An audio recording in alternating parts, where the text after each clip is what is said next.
स्वागत है सभी का। आज की कहानी है कर्मनाशा की हार। काले सांप का काटा आदमी बच सकता है, हलाहल जहर पीने वाले की मौत रुक सकती है, किंतु जिस पौधे को एक बार कर्मनाशा का पानी छू ले वह फिर हरा नहीं हो सकता। कर्मनाशा के बारे में किनारे के लोगों में एक विश्वास प्रचलित है कि यदि एक बार नदी बढ़ आए तो बिना मानुष की बलि लिए लौटती नहीं। हालांकि थोड़ी ऊंचाई पर बसे हुई नई डी वालों को इसका कोई खौफ न था। इसी से वे बाढ़ के दिनों में गेरू की तरह फैले हुए अपार जल को देखकर खुशियां मनाते।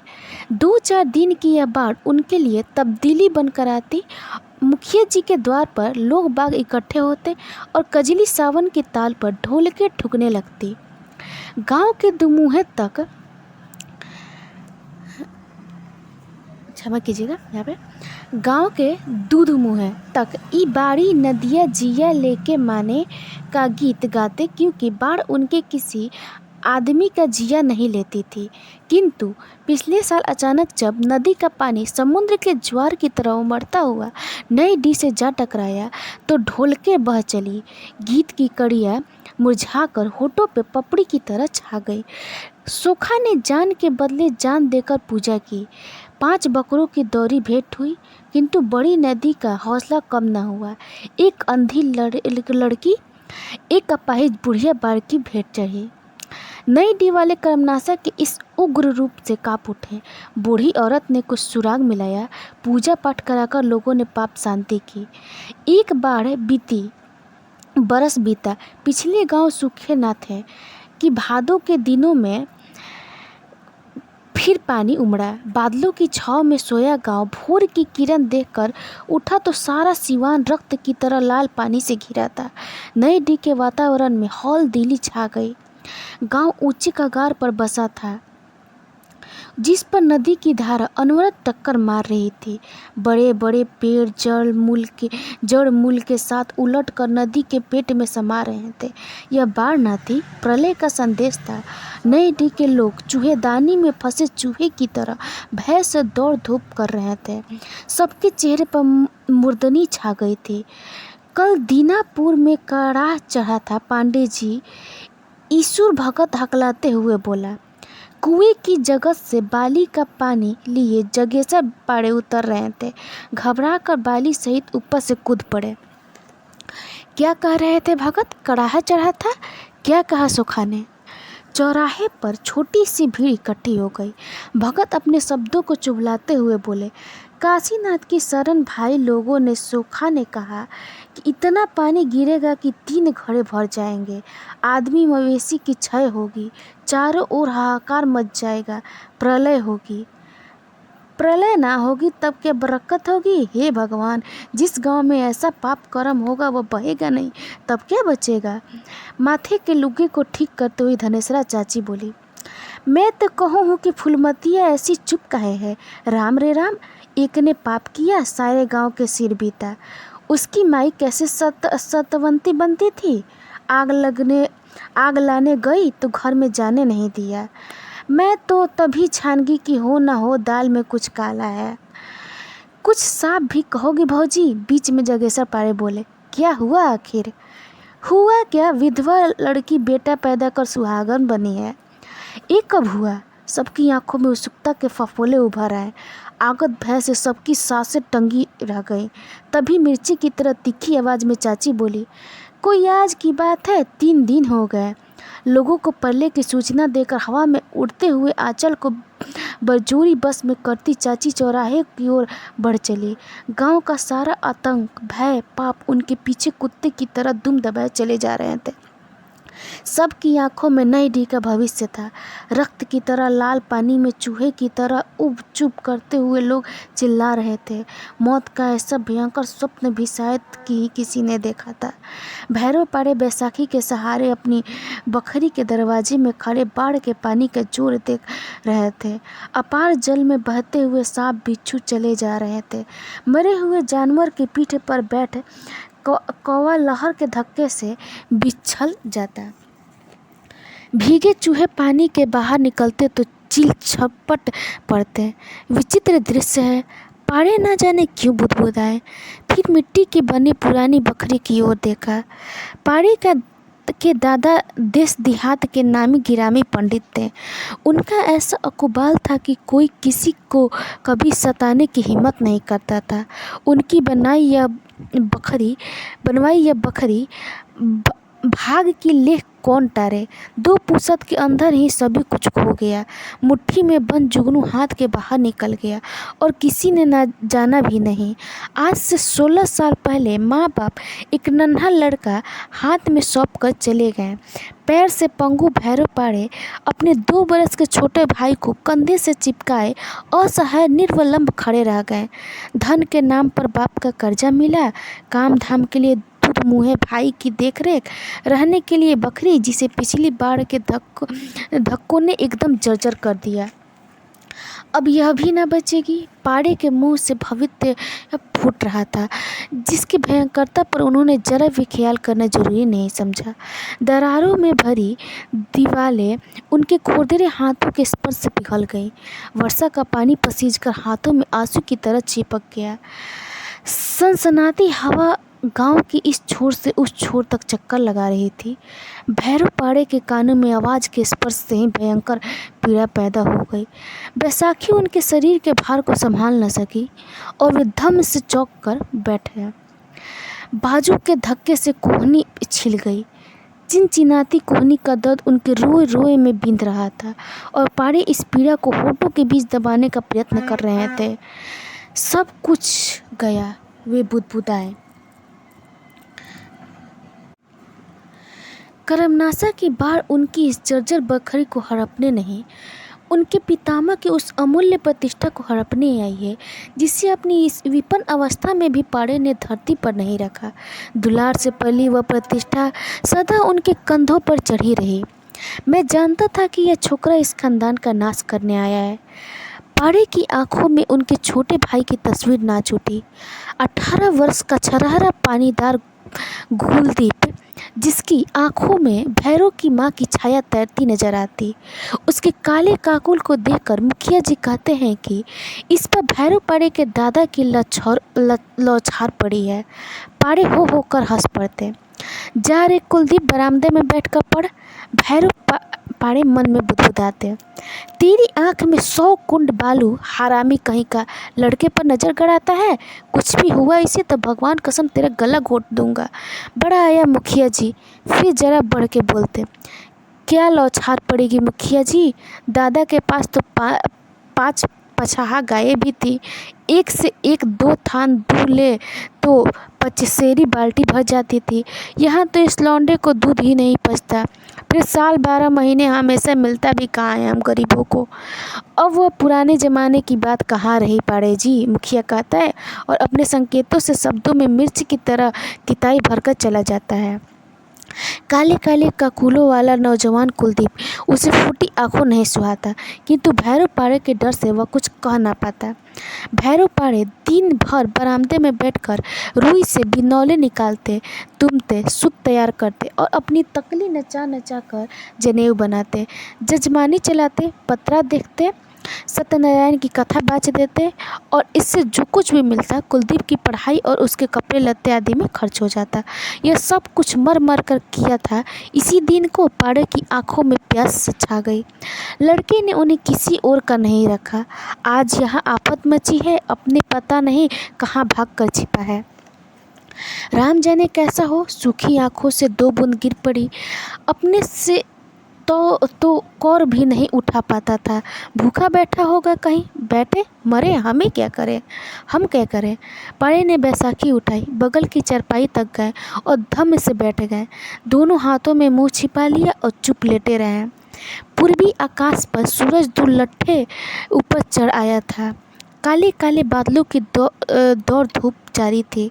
कभी कभी हल्की हवा के साथ बूंदें बिखर जाती। दूर किनारों पर बाढ़ के पानी की टकराहट हवा में गूंज उठती। भैरव पाड़े उसी तरह चरपाई पर लेटे आंगन की ओर देख रहे थे। बीचों बीच आंगन के तुलसी चौरा था, जो बरसात के पानी से कटकर खुरदरा हो गया था। पुराने पौधे के नीचे कई मासूम मरकती पत्तियां वाले छोटे छोटे पौधे लहराने लगे थे। वर्षा की बूंदें पुराने पौधों की सख्त पत्तियों पर टकरा कर बिखर जाती। टूटी हुई बूंदों की फुहार धीरे से मासूम पौधों पर फिसल जाती। कितने आनंद मग्न थे वे मासूम पौधे। पाड़े की आंखों के सामने कार्तिक का वह शाम भी नाच उठी। 2 बरस पहले की बात होगी। शाम के समय जब वे बरामदे में लेटे थे, फूलमत आई अपनी बाल्टी मांगने। सुबह भैरो पड़े लाए थे किसी काम से। कुलदीप, जरा भीतर से बाल्टी दे देना, कहा था पाड़े ने। सफ़ेद साड़ी में लिटाई फुड़िया की तरह फूलमत, क्षमा कीजिए यहाँ गुड़िया होगा, गुड़िया की तरह फूलमत आंगन में इसी चोर के पास आकर खड़ी हो गई थी। और बाल्टी उठाने के लिए जब कुलदीप झुका तो फूलमत भी अपने दोनों हाथों से आंचल का खूंट पकड़कर तुलसी जी की वंदना करने के लिए झुकी थी। कुलदीप के झटके से उठने पर वह उसकी पीठ से टकरा गई थी। अचानक तब न जाने क्यों दोनों मुस्कुरा उठे थे। भैरव पड़े क्रोध से तिलमिला गए थे। वे गुस्से के मारे चारपाई से उठे तो देखा कि कुलदीप बाल्टी लिए खड़ा था और फूलमत तुलसी चौरे पर सिर रखकर प्रार्थना कर रही थी। ना जाने क्यों पाड़े की आंखें भर आई। बरसात के दिनों के बाद इस खुरदरे चौरे को उनकी माँ पीला मिट्टी के लेपन से संवार देती, फिर श्वेत बलुई माटी से पोत कर सफ़ेद कर देती। शाम को सूखे चबूते हुए चबूतरे पर घी के दीपक जलाकर माथा टेक कर वे लड़कों के मंगल की कामना के लिए विनय करते। तब वे भी ऐसे ही झुककर आशीर्वाद मांगते और पाड़े बगल में चुपचाप खड़े दियों को जलना देखा करते थे।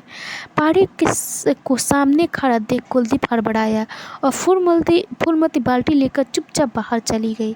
पाड़े के चेहरे पर एक विचित्र भाव था, जिसे संभाल सकने की ताकत उन दोनों में न थी और दोनों भय की कंपन लिए इधर उधर भाग खड़े हुए।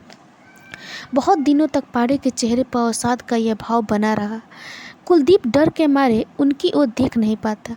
ना तो पहले जैसे जिद कर सकने की हिम्मत होती, ना तो हंसी के कलरव से घर के कोने कोने को गुंजान बनाने का साहस। पाड़े ने अपने दिल को समझाया, इसे लड़कों का क्षणिक खिलवाड़ समझा।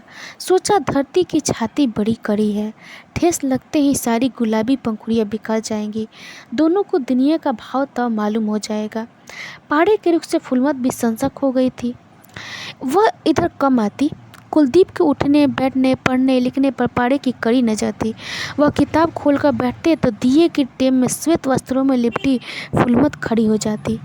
पुस्तक के पन्ने खुले रह जाते। वह एकटक दिए की लौ की ओर देखता रह जाता। पाड़े को उसकी यह दशा देखकर बड़ा क्रोध आता, पर कुछ कहते नहीं। कुलदीप एक बार टोक भी दिया था, क्या देखते रहते हो इस तरह, तबीयत तो ठीक है ना जी, इतना ही कहा था कुलदीप ने और फिर पढ़ने लग गया था। दिए की टेम कुलदीप के चेहरे पर पड़ रही थी, जिसके पीछे घने अंधकार में लेटे पाड़े क्रोध, मोह और न जाने कितने प्रकार के भावों के चक्कर में झूल रहे थे। उन्हें फूलमत पर बेहद गुस्सा आता। करीमल मल्लाह की यह विधवा लड़की मेरा घर चौपट करने पर क्यों लगी है? पता नहीं कहाँ से बह दह कर यहाँ आकर बस गए हैं।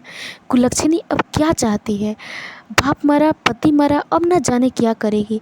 जाने कौन सा मंत्र पढ़ लिए दिया। यह कबूतर की तरह मुंह फुलाए बैठा रहता है, न पढ़ता है न लिखता है, हंसना खेलना खाना सब भूल गया। पाड़े चारपाई से उतरकर इधर उधर चक्कर लगाते, फिर कुछ निर्णय ना कर सके। समय बीतता गया। कुलदीप भी खुश नजर आता, हंसता खेलता। पाड़े की छाती से चिंता का भारी पत्थर खिसक गया। एक बार फिर उनके चेहरे पर हंसी की आभा लौटने लगी। रुई सूत का काम फिर शुरू किया। गांव के 2-4 उठल्ले निठल्ले आकर बैठ जाते। दिन गपाष्टक में बीत जाता। सुरती मलमल ताल ठोकते और पीछ से थूककर किसी को गाली देते या निंदा करते। इन सब चीज़ों से वास्ता न रखते हुए भी पाड़े सुनते जाते। उनका मन तो चक्कर खाती तकली के साथ ही घूमता रहता। हूँ हाँ करते जाते और निठल्लों की बातों में सन्नाटे को किसी तरह झेल जाते। पाड़े उसी चारपाई पर लेटे थे। अंतर इतना ही था कि दिन थोड़ा और ऊपर चढ़ आया था। लहरों की टकराहट और तेज हो गई थी। रक्त की तरह खौलता हुआ लाल पानी गांव के थोड़ी और निकट आ गया था। उनकी नसें किसी तीव्र व्यथा से जल रही थी। पाड़े के वंश में कभी ऐसा नहीं हुआ था। वे फुसफुसाए, बगल की दीवार में ताखे पर रामायण के गुटका रखी उन्होंने उठाई। एक जगह लाल निशान लगाया था। पिछले दिनों कुलदीप रामायण पढ़ा करता था। जब से वह गया है आज तक गुटका खुली नहीं। पाड़े के हाथ कांपे। गुटका उलटकर उनकी छाती पर गिर पड़ी। उठाकर खोला, वही लाल निशान। कहीं कह सीता भा विधि प्रतिकूला, मिले न पावक मिटे न सूला, सुनहु बिनय मम बिटप अशोका, सत्य नाम करु हरो मम शोका। पाड़े की आंखें भर भर आई। झार झार आंसू गिरने लगे। हिचकी लेकर वे टूट पड़े। यह चुड़ैल मेरा घर खा गई। शब्द फूटे किंतु भीतर घुमड़ कर रह गए। गाली देने से ही क्या अब होगा। इतने तक रहता तो कोई बात थी, आज उसे बच्चा हुआ है। कहीं कह दे कि लड़का कुलदीप का है तो नहीं नहीं, ऐसा नहीं हो सकता। पारे बड़बड़ाए। उन्होंने अपने बालों को मुट्ठियों से कसकर खींचा, जैसे इनकी जड़ में पीड़ा जम गई है। खींचने से थोड़ी राहत मिलेगी। वे उठना चाहते थे किंतु उठ ना सके। आंखों के सामने चिंगारियां टूटने लगी। उन्हें आज मालूम हुआ कि वे इतने कमज़ोर हो गए हैं। कुलदीप के जाने के बाद से आज तक उनका जीवन अव्यवस्था की एक कहानी बनकर रह गया है। 4-5 महीने से कुलदीप भागा है। पहले कई दिनों तक वे जरूर बहुत बेचैन थे, किंतु समय ने उस दुख को भुलाने में मदद की थी। आज फिर कुलदीप उनकी आंखों के सामने आकर खड़ा हो गया। बीती घटनाएं एक एक कर आंखों के सामने नाचने लगी। चैत के दिनों में गर्मी से जली तपी करमनासा के किनारे के नीचे सिमट गई थी। नदी के पेट में दूर तक फैले हुए लाल बाबू का मैदान, चांदनी में सीपियों के चमकते हुए टुकड़े, सामने के ऊंचे अरार पर खन पलाश के पेड़ों की अरक्त पोते, बीच में घुघू चाहो और जल विहार करने वाले पक्षियों का स्वर, कगार से नदी तीर तक बने हुए छोटे बड़े पैरों के निशानों की 2 पंक्तियां, सिर्फ 2। तुम मुझे मझधार में लाकर छोड़ तो नहीं दोगे। घुटन और शंका में खोए धीमे स्वर और श्यामा को चीरती दर्द भरी आवाज़। एक चुप्पी फिर हकलाती आवाज़। मैं अपना प्राण दे सकता हूँ किंतु तुमको कभी नहीं। चांदनी की झीनी परतें संघन होती जा रही थी। सुनसान किनारे पर भटकी हवा की सनसनाहट में आवाज़ों का अर्थ खो जाता। कभी हल्के हास्य की नरम ध्वनि, कभी आक्रोश के बुलबुले, कभी उल्लास तरंग, कभी सिसकियों की सरसराहट। भैरव पाड़े एक बार चांदनी के इस पवित्र आलोक में अपनी क्रूरता और निर्ममता पर विचार करने के लिए रुक गए। तो क्या आज तक उनका सारा प्रयत्न निष्फल था? एक क्षण के लिए भैरव पाड़े ने सोचा, काश फूलमत अपनी ही जाति की होती। कितना अच्छा होता वह विधवा न होती। तुलसी चौरे के वंदना पाड़े के मस्तिष्क में चंदन की सुगंध की तरह छा गई। उसका रूप, चाल, चलन, संकोच सब कुछ किसी की भी शोभा देने लायक था। एक क्षण के लिए उनकी आंखों के सामने सफ़ेद साड़ी में लिपटी फूलमत की पतली दुबली काया हाथ जोड़कर खड़ी हो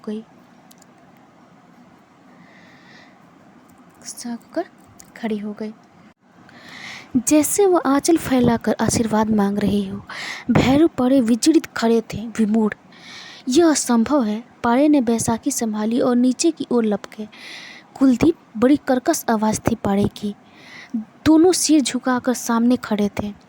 आज पहली बार पाप की साक्षी में दोनों संवेद दिखाई पड़े थे। पाड़े फिर एक क्षण के लिए चुप हो गए। मैं पूछता हूँ यह सब क्या है? पाड़े चिल्लाए। इतने निर्लज हो गए तुम दोनों? पाड़े बढ़कर सामने आए, फूलमत की ओर मुंह फेर कर बोले, तू इसकी ज़िंदगी क्यों बिगाड़ना चाहती है? क्या तू नहीं जानती कि तू जो चाहती है वह स्वप्न में भी नहीं हो सकता? कभी नहीं, कभी नहीं। फूलमत चुपचाप थी। पाड़े टूने क्रोध से बोले, चुप क्यों है चुड़ैल? बोलती क्यों नहीं? मैं क्यों इनकी ज़िंदगी बिगाड़ूंगी दादा? वह सहसा एकदम निचुड़ गई। मैंने तो इन्हें कई बार मना किया। कुलदीप, पाड़े दहाड़े, सीधे रास्ते पर आ जाओ, अच्छा होगा। तुमने भैरव का प्यार देखा है, क्रोध नहीं। जिन हाथों से मैंने पाल पोस कर बड़ा किया है उसी से तुम्हारा गला घोटते मुझे देर न लगेगी। दादा, कुलदीप हकलाया, हम दोनों पापी नीच। भैरव पाड़े के हाथ की 5 उंगलियां कुलदीप के चेहरे पर उभर रही। मैं सोचता था कि तू ठीक हो जाएगा। पाड़े क्रोध से काँप रहे थे, लेकिन नहीं, तू मेरी हत्या करने पे तुल गया है। वे फुलमत की ओर घूम कर चिल्लाए, क्या खड़ी है डायन, भाग नहीं तो तेरा गला घोट कर इसी पानी में फेंक दूंगा। अंधड़ को पीते हुए त्रिस्त जैसा स्वर, यह सब मैंने किया था। पाड़े चरपाई पर घायल सांप की तरह तड़फड़ाते हुए बुदबुदाए। उनके छाती से सरक कर रामायण की गुटका जमीन पर गिर पड़ी और उस पवित्र आराध्य वस्तु को उठाने का उन्हें ध्यान न रहा। कुलदीप दूसरे ही दिन लापता हो गया। पाड़े अपनी वैसाखी के सहारे दिन भर गांव गिराव की खाके छानते फिरे। 3 दिन 3 रात बिना अन्न जल के वे पागल की तरह कुलदीप को ढूंढते रहे, किंतु वह नहीं मिला। थक कर हार कर पाड़े वापस आ गए। बाप दादों की इज्जत की प्रतीक इतनी लंबी विशाल बकरी, जिसकी दीवारें मुंह दबाए शांत पुजारी के तब की तरह अडिग खड़ी थी, किंतु कितनी सुनसान, डरावनी, निष्प्राण, पिंजर की तरह लगती थी यह बकरी। चौखट पर पैर रखते हुए पाड़े की आत्मा कराह उठी। चला गया। बैसाखी रखकर पाड़े आंगन के कोने में बैठ गए। अब वो कभी नहीं लौटेगा। रात में उन्हें बड़ी देर तक नींद नहीं आई। कुलदीप को बचपन से लेकर आज तक उन्होंने कभी अपनी आँख की ओट नहीं होने दिया। छुटपन से लेकर आज तक खिलाया पिलाया पाला पोसा, आज लड़का दगा देकर चला गया। पाड़े अधरों की मेड़ के पीछे विधा के सैलाब को रोकने का असफल प्रयत्न कर रहे थे। भोर होने में देर थी। उनींदी आंखें करुआ रही थी, किंतु मन जलन की आगे उस दर्द का क्यों मोल। पाड़े उठकर टहलने लगे। सामने की बैसवार के भीतर से पूर्वी क्षितिज पर लहलहा उजास फूटने लगी। गली की मोड़ के कच्चे मकान के भीतर से जात की गरगर गूंज रही थी। एक घुमरता गगराहट का स्वर, जिसके पीछे जात वाली के कंठ के व्यथा की एक सुरीली तान टूट टूट कर कौन उठती थी। मोहे जोगिनी बना के कहाँ गईले रे जोगिया। पाड़े एक क्षण अवाक होकर इस दर्दीले गीत को सुनते रहे। पिया से भूले भटके थके हुए स्वर पाड़े की आत्मा में जैसे समान वेदना की पहचान कर उतरते चले जा रहे हों। अब रोने चली है चुड़ैल, पाड़े पागल की तरह बड़बड़ाते रहे। रो रो कर मर, मैं क्या करूं। पहाड़ के लाल पानी में सूरज डूब रहा था। पाड़े बैसाखी के सहारे आकर दरवाजे पर खड़े हुए। नदी की ओर आदमियों की भीड़ खड़ी थी। वे धीरे धीरे उधर ही बढ़े। सामने 3-4 लड़के अरहर की खुटियाँ गाड़कर पानी का बढ़ाव नाप रहे थे। क्या कर रहा है छबीले। पाड़े भला चेहरे पर मुस्कुराहट का भाव लाकर बोले, देखता नहीं लंगड़ा, बाहर रोक कर रहे हैं। पाड़े मुस्कुराए, जैसा बाप वैसा बेटा। तेरा बाप भी खुटिया गाड़ कर कर्मनाशा की बाढ़ रोकना चाहता था। वह भीड़ कैसी है रे छबीले, नहीं जानते? फूलमत को नदी में फेंक रहे हैं। उसके बच्चे को भी उसने पाप किया है। छबीली फिर गंभीर खड़े पाड़े से सटकर बोला, क्यों पाड़े चचा, जान लेकर बाढ़ उतर जाती है ना। हाँ हाँ, पाड़े आगे बढ़े। बोतल की टिप खुल गई। पाड़े के मन में भयानक प्रेत खड़ा हो गया। चलो ना रहेगा बास, ना बजेगी बांसुरी। हाँ, चली थी पाड़े के वंश में कालिक पोतने। अच्छा ही हुआ वो छोकरा भी आज नहीं है। फूलमत अपने बच्चे को धोती से चिपकाए टूटते हुए अरार के एक नीम के पत्ते से सटकर खड़ी थी। उसकी बूढ़ी माँ जार बेजार रो रही थी, किंतु आज जैसे मनुष्य ने पसीजना छोड़ दिया था। अपने अपने प्राण का मोह इन्हें पशु से भी नीचे उतार चुका था। कोई इस अन्याय के विरुद्ध बोलने की हिम्मत नहीं करता था। कर्मनाशा को प्राणों की बलि चाहिए।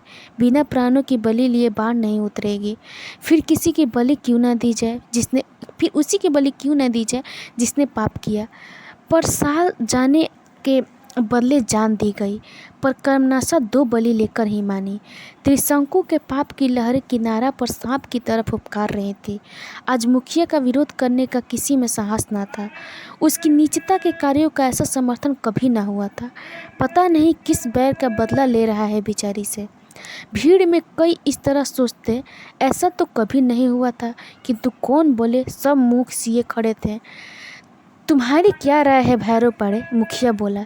सारे गांव ने फैसला कर दिया है। एक के पाप के लिए सारे गांव को मौत के मुंह में नहीं झोंक सकते। जिसने पाप किया है उसी को दंड उसका दंड वहीं भोगेगा। एक विभत्स सन्नाटा। पाड़े ने आकाश की ओर देखा। आगे फूलमत भय से चिल्ला उठी। पाड़े ने बच्चे को गोद में छीन लिया। मेरी राय पूछते हो मुखिया जी, तो सुनो। कर्मनाशा की बात दूध मुँहे बच्चे और एक अबला की बलि देने से नहीं रुकेगी। उसके लिए तुम्हें पसीना बहाकर बांधों को ठीक करना होगा। कुलदीप कायर हो सकता है, वह अपने बहू बच्चे को छोड़कर भाग सकता है, किंतु मैं कायर नहीं हूँ। मेरे जीते जी बच्चे और उसकी माँ का कोई बाल विवाह का नहीं कर सकता, समझे? तो यह है बूढ़े पाड़े जी की बहू, मुखिया व्यंग से बोला। पाप का फल तो भोगना ही होगा पाड़े जी, समाज का दंड तो झेलना ही होगा। जरूर भोगना होगा मुखिया जी। मैं आपके समाज को कर्मनाशा से कम नहीं समझता, किंतु मैं एक एक के पाप गिनाने लगूं तो यहाँ खड़े सारे लोगों को परिवार में समेत कर्मनाशा के पेट में जाना पड़ेगा। है कोई तैयार जाने को? लोग अवाक पाड़े की ओर देखते रह गए, जो अपने कंधे से छोटे बच्चे को चिपकाए अपनी बैसाखी के सहारे खड़े थे। पत्थर की विशाल मूर्ति की तरह उन्नत प्रस्थ अटल कर्मनाशा के लाल पानी में सूरज डूब रहा था। जिन उद्धत लहरों की चपेट से बड़े बड़े विशाल पीपल के पेड़ धराशायी हो गए थे, वे एक टूटे नीम के पेड़ से टकरा रही थी। सूखी जड़ें जैसे सख्त चट्टान की तरह अडिग था। लहरें टूट टूट कर पछाड़ खाकर गिर रही थी, शिथिल, थकी थकी, पराजित। तो आज की कहानी कर्मनाशा की यार यहीं समाप्त होती है। श्री प्रसाद सिंह की कहानी थी। कैसे लगा आप लोग फीडबैक ज़रूर दीजिएगा। ये कहानी शिव प्रसाद सिंह की इस कहानी में ये ग्रामीण समाज की जड़ मानता है, जो कि अंधविश्वास रीति रिवाज पर आधारित है। यह कहानी उसको अंधविश्वास को किस तरह समाज ने पाल रखा है वो दिखाया है, और किस तरह उसी के बीच में रहने वाले लोग उस अंधविश्वास को समझते हुए भी उसकी ये अंधविश्वास है, ये जो है ये गलत है, लोग उसके खिलाफ आवाज़ नहीं उठाते हैं। ये चीज़ भी दिखाया गया है। जब बच्चे को वहाँ बलि चढ़ाया जाता है मुखिया के आदेश से, तो उसमें कितने लोगों को ये एहसास था कि ये गलत हो रहा है, और सिर्फ इससे नहीं रुकने वाला है। वो तो एक ऐसा प्राकृतिक आपदा है जिसे रोकने के लिए बांध जैसे चीज़ों को बनाया जाता है, लेकिन फिर भी कोई इसे अंधविश्वास की तरह पाल रहा है, तो कोई इसे जाने दे रहा है। किसी को नहीं पड़े क्योंकि वो उस पर नहीं बीत रही है, किसी और पे बीत रही है, इसलिए वे चुपचाप है। किंतु पाड़े जी को अंत में ऐसा, वो भी एक ऐसे ही रहते हैं जो कि एक जाति की, यहाँ पे जाति के एथि को भी दिखाया गया है। पाड़े जी एक उच्च कुल के ब्राह्मण थे, और वो एक विधवा भी थी और नीची जाति से भी रहती है, इसलिए ये चीज़ गांव में ग्रामीण समाज में काफ़ी जड़ के रूप में है अभी भी। ऐसा नहीं है कि वो कहानी तो आज़ादी के बाद की ही थी। शिव प्रसाद सिंह जी उस समय के बहुत प्रसिद्ध लेखक थे, उनकी कहानी नन्नू, ये सब कहानी बहुत प्रसिद्ध है। तो उन्होंने ग्रामीण कहानियों को बहुत जड़ से उठाया है। नन्नू कहानी भी ऐसी ही है कुछ, जिसमें ये दिखाया गया है कि एक लड़की की शादी छल से की जाती है, दिखाया किसी और को जाता है, शादी किसी और से हो जाती है, और उसके बाद उसके जीवन पूरा उदासी से ख़त्म हो जाता है। और गांव में ऐसी कई चीज़ें होती है, ऐसा नहीं है कि आज़ादी के इतने साल बीत गए हैं तो सब कुछ ख़त्म हो गया। ऐसा शहर में आप देख रहे हैं कि लोग, लड़कियाँ बहुत आज़ाद हैं, लड़के बहुत ज़्यादा खुश हैं, क्लब में जा रहे, इधर उधर जा रहे, तो इसका मतलब ये नहीं है कि वास्तविकता दुनिया से ख़त्म हो चुकी है। आज भी आप गाँव में आइए, देखिए और जाइए कि आज भी वही समस्या से लोग झेल रहे हैं। जब आप देखिएगा तो अभी भी देखिएगा कि बाल विवाह होता है। कितने भी कानून आ गए हैं, पर कोई भी चीज़ अचानक से ख़त्म नहीं होता है। तो वो सब चीज़ें अभी भी हैं समाज में, जिसके लिए आवाज़ उठाई जाती हैं। तो आप केवल शहर के लोगों को, शहर में अगर 30% लोग खुश हैं, उसके आकलन से अगर आप 70% जो गांव में आप बिना देखे उसका आकलन कर रहे हैं, तो ये आपकी बहुत बड़ी गलतफहमी है। तो इस चीज़ को समझाने का उन्होंने प्रयास किया है। तो किसी प्रसाद जी की कहानी हमेशा ग्रामीण से जुड़ी होती रहती है, तो आप इसे पढ़िएगा और बहुत कुछ जानने और सीखने को मिलेगा। और ये आप कभी मत सोचिएगा कि आप जो कहानी उस समय पढ़ रहे हैं तो अब ये चीज़ नहीं हो रही है, ये सब फालतू हैं, ये सब उस समय पुराने ज़माने की बात है। नहीं, ऐसा कुछ नहीं है। आप घूमिए, आप देखिए, अभी बहुत कुछ समाज में ऐसा कुछ हो रहा है। हो सकता है कि आप उतना ना घूमे हो, ना जानते हो, पर आप कभी गांव में घूमिएगा, वहाँ के माहौल को देखिएगा, ऐसा होता है। आज भी बाल विवाह भी होता है, आज भी छल से विवाह भी होता है, आज भी पकड़वा विवाह जैसे अपराध कितने तेज़ी से होते हैं। तो ये सब चीज़ें आज भी हो रही हैं। और सबसे बड़ी बात जो इनकी कहानी की होती है कि ऐसा नहीं होता है कि अंत में जाकर, मतलब कि उनका मकसद ये होता है कि लोगों के मनोरंजन के लिए सब कुछ ठीक कर देना इंडिया में। ऐसा नहीं होता है, क्योंकि वास्तविकता में सब कुछ इंडिया में अच्छा हो जाए ये ज़रूरी नहीं होता है। बिल्कुल उसी तरह जिस तरह नन्हों में अंत में जाकर दोनों पात्र मिलते नहीं हैं, सबको लगता है कि वो गिल्ट में जाकर दोनों मिल जाएंगे, शादी कर लेंगे, पर ऐसा वास्तविकता में नहीं होता है। उन पर समाज की बहुत सारी बंदिशें होती हैं, इसलिए उसमें भी नहीं मिलते हैं। और इसमें जो ये होता है, इसमें भी कुलदीप अपने परिस्थितियों से भाग जाता है, लौट कर नहीं आता है। बचाने वाले उस गांव के पाड़े जी होते हैं, पर कुलदीप लौट कर नहीं आता है। तो जो वास्तविकता है, वास्तविकता से जुड़ी हुई चीज़ों को दिखाना ही इनकी खासियत रही है। बाकी आपको कहानी कैसे लगी आप ज़रूर बताइएगा। बहुत बहुत धन्यवाद।